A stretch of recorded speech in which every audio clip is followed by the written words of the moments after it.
Recent Karnataka elections में जो भी कांग्रेस पार्टी की विजय हुई और बीजेपी की जो हार हुई, उसके पीछे बहुत से कारण हो सकते हैं।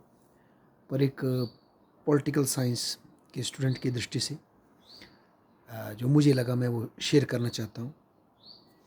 2023 में जो ये रिज़ल्ट कर्नाटका के इलेक्शंस का आया है, ये फिर से उसी थ्योरी को अफर्म कर रहा है कि भारत का जो वोटर है अब इतना अवेयर हो चुका है कि वो स्टेट इलेक्शन और नेशनल इलेक्शन में स्पष्ट फ़र्क करता है। अब कोई नेशनल लीडर अपने नाम की इमेज के नाम पे राज्य के लोगों को सत्ता दिला नहीं सकता। हेल्प कर सकता है, पर अगर राज्य की लीडरशिप उस लेवल की नहीं होगी और लोग उनसे दुखी होंगे, उनकी करप्शन से तंग होंगे, उनकी निकम्मेपन से लोगों को दिखाई दे रहा होगा, तो वो किसी भी नेशनल लीडरशिप से इन्फ्लुएंस नहीं होंगे और वो सीधा सीधा अपने राज्य स्तरीय मुद्दों पर वोट देंगे। कुछ ऐसा ही हमने हमारे हिमाचल के चुनाव में देखा, जहाँ पर ओपीएस का मुद्दा सतर्क था और कई मुद्दे नाराज़गी थी बीजेपी सरकार की, एंटी इनकम्बेंसी थी। हालांकि हिमाचल में वोट शेयर तो बीजेपी को उतनी मार नहीं लगी, पर फिर भी अंतोगत्वा कांग्रेस की जीत हुई। और हिमाचल का कॉन्टेक्स्ट कुछ अलग भी है, क्योंकि हिमाचल ट्रेडिशनली बीजेपी वोट काफ़ी रखता है। हालांकि सरकारें चेंज होती है, पर हिमाचल में नेशनल मुद्दों का सीधा असर पड़ता है, क्योंकि सैनिक आबादी भी बहुत है और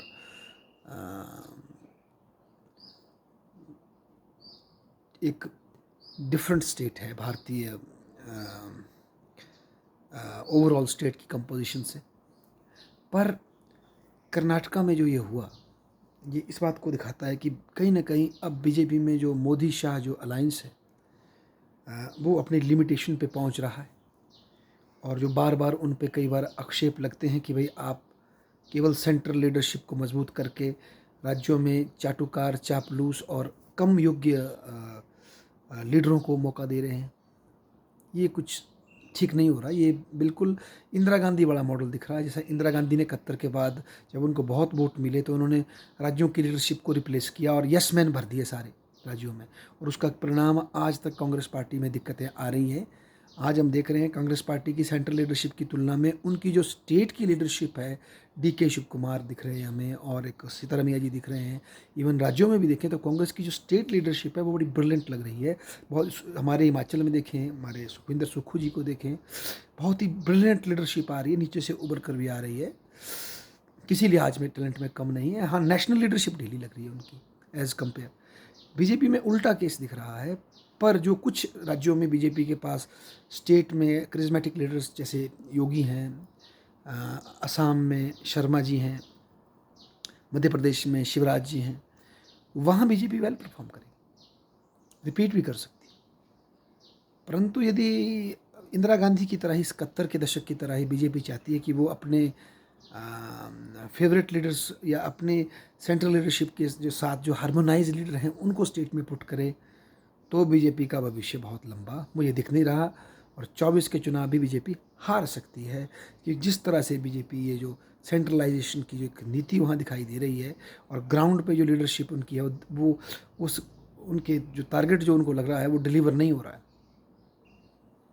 दोनों चीज़ें देखने की बड़ी ज़रूरत है। नहीं तो भारत की जनता भी इतनी डेमोक्रेटाइज हो चुकी है, इतनी फेडरलाइज हो चुकी है कि इस बदतमीजी को स्वीकार नहीं करेगी, इस कमी को स्वीकार नहीं करेगी कि आप सेंट्रल लीडरशिप के नाम पर किसी भी अरे गहरे आदमी को आप सीएम बना दें। सीएम वहाँ का पॉपुलर लीडर होना चाहिए, जिसमें अपना विज़न हो, उसका अपना प्रोविज़न हो। मोदी के नाम पर अब जो लड्डू बंटते थे वो बंद हो गए। अब अपनी योजनाएं और अपने प्लान्स लेकर से स्टेट की लीडरशिप को आना पड़ेगा, उनको ऑथेंटिक दिखना पड़ेगा। मोदी का कॉपी कैट बनने से काम नहीं चलेगा। ये स्पष्ट दिख रहा है कर्नाटका में कि इलेक्शन के बाद। और बीजेपी का रथ रुका भी वहाँ वहाँ है जहाँ जहाँ स्टेट लेवल पर योग्य लीडरशिप है, चाहे उनकी नीतियों से कोई लोग सहमत हो या ना हो। ये बात देखने की ज़रूरत है। और अगर कांग्रेस के ऊपर एक परिवार की पार्टी होने का इल्ज़ाम लगता है बार बार, तो बीजेपी के ऊपर अब दो ताकतवर लोगों के प्रभाव में उनके कोटरेरी सिस्टम के रूप में काम करने का आरोप भी लग सकता है। और उनको ज़रूरत है कि अब 24 के इलेक्शन में मुझे तो लगता है कि नरेंद्र मोदी जी का भी टेन्योर काफ़ी हो गया, उनकी उम्र बहुत हो गई, उनको छोड़ना चाहिए। अब नई लीडरशिप को तैयार करना सबसे बड़ी लीडरशिप होती है जीवन में। हमारे गडकरी जी और कई ऐसी लीडरशिप है जो बड़े आसानी से किसी का स्थान ले सकती है। नहीं तो बीजेपी पार्टी भी वही इंटरनल वीकनेसेस को फेस कर रही है, मुझे ऐसा लगता है। और सबसे बड़ी बात है कि federalization of thinking of the voter जो हुई है कि लोग राष्ट्रीय चुनाव में अलग तरीके से, क्षेत्रीय चुनाव में अलग तरीके से वोट देते हैं, ये अपने आप में भारतीय लोकतंत्र के लिए बहुत बड़ी बात है, ऐसा मुझे लगता है। धन्यवाद।